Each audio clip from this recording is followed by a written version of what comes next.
ladies and gentlemen, and welcome once again to the CD Racoola Show.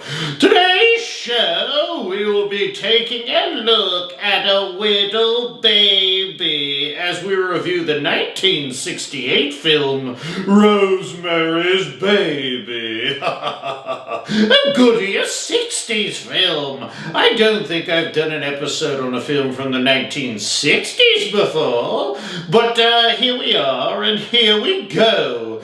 By the way, stay tuned to the end of this episode for a picture of the actual baby of Rosemary. I have the definite picture of the little beast. P.S. You're going to love it.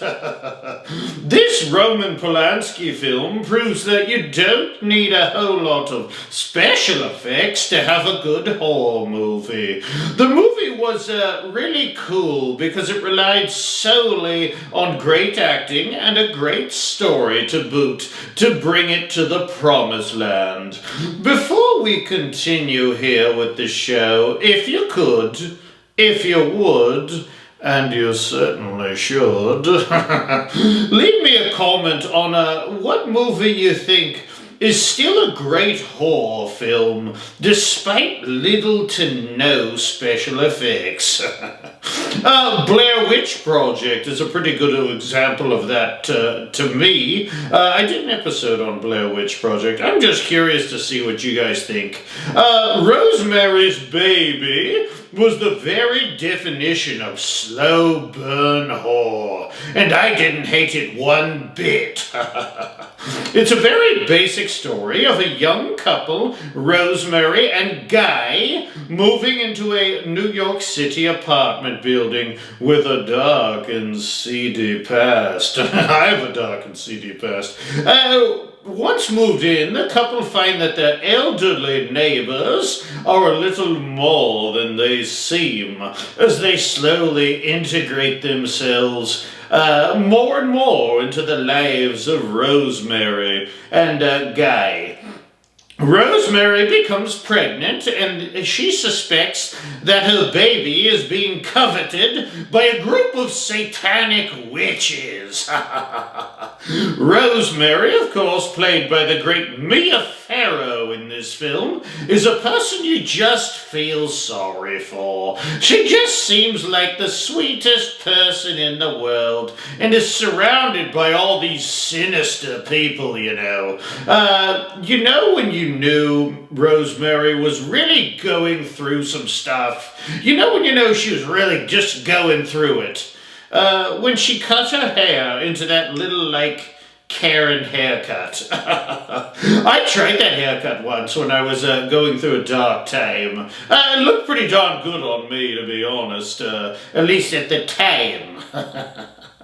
I couldn't help but think that Rosemary could have really used the help of Arnold Schwarzenegger from the film End of Days. He would have pumped those satanic witches up, or at the very least, pumped them full of bullets. You know how Arnold does. I really should do an episode of End of Days. Let me jot myself a little note here, and then we'll get back to Rosemary's Baby. Have no fear.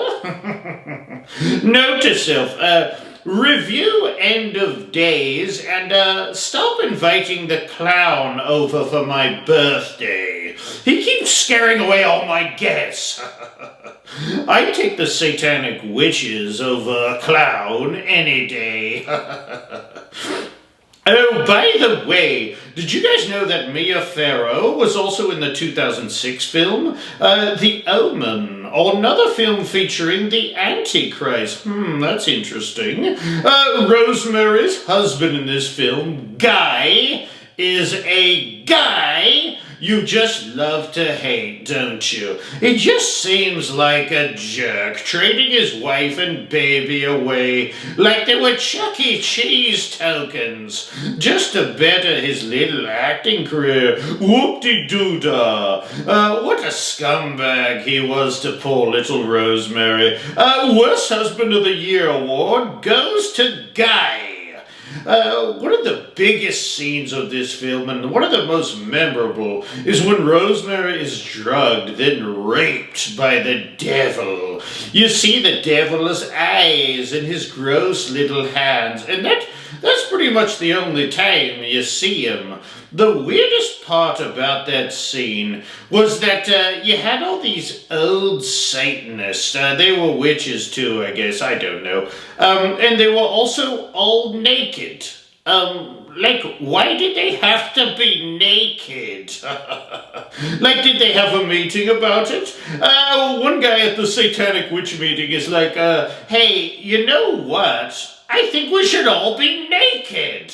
And everyone else is like, you know what? We really should be. That's a really good idea to be naked. Look like an exclusive nude beach in Florida, or a locker room at the gym, you know. That was the scariest part of the film. All the naked old folk. Speaking of old folk, let's talk about the neighbors, shall we? Minnie and Roman Castevet. They were the stars of the show to me, because I like the bad guys, don't I? They had a great look, and they had some great outfits. Minnie's voice was something else, wasn't it? That was hard to listen to. Something that will haunt your dreams, or rather your nightmares, that's for sure. And she looked like a cartoon character, something off, I don't know, she's just crazy looking. In the beginning of this film, they mentioned the Trench sisters eating babies or something in the building. So I felt like the first time I watched this film, I thought they wanted the baby so they could eat it and gain its power or something. You know the drill. So it was a bit of a surprise at the end when we figure out that they actually were wanting the baby to be taken care of as the Antichrist. Oh, the scene in the back room is so strange because of how normal they make it all seem, with the guy from Japan taking pictures and them all saying, "Hail Satan!" It's just not what you expect, really. One of the things that drove me crazy, and I think drove lots of you out there nuts, is there is no definite answer to what the baby looks like. Some people say they showed it in some versions, and some say it was the father's eyes from the rape scene. But I'm here to finally clear it up for you guys on this very episode of the CD Racoola Show. Here it is, the moment you have been waiting for. I have in my possession an actual photographic evidence of what the baby looks like. Are you ready for it? It looked a little something like this! Oh, he's a handsome little guy, that's for sure. They made a prequel of this film called Apartment 7A, and a sequel made-for-TV film called Look What's Happened to Rosemary's Baby, which is a terrible name for a movie. Reminds me of the film Look Who's Talking Now. I read the novel Son of Rosemary. It's a pretty entertaining read if you get real into the franchise, and it has a twisted ending, but I won't go into that now, even though I bet you wish I would. I will, however, be giving this film decent marks on the old scarometer. Pretty creepy, and love the slow burn horror of it all. Classic film, this film. I would like to thank you for joining me here on the CD Racoola Show, and if you could stop smelling your tannis root charms and hit that subscribe button, I would be forever grateful. And forever is a very long time, my dears. Please Please join us next episode as I take a look at the film Invasion of the Body Snatchers. So, till next time, my little bloodbags out there in YouTube land, if you're ever forced into a late-night rendezvous with the devil, as Rosemary was in this film, and you're looking into his devilish eyes that look like the pits of hell themselves, you know what you should do? Well, listen here to old CD and I'll tell you what to do. Take your little finger and poke him in the eye. That will make him think twice, that's for sure.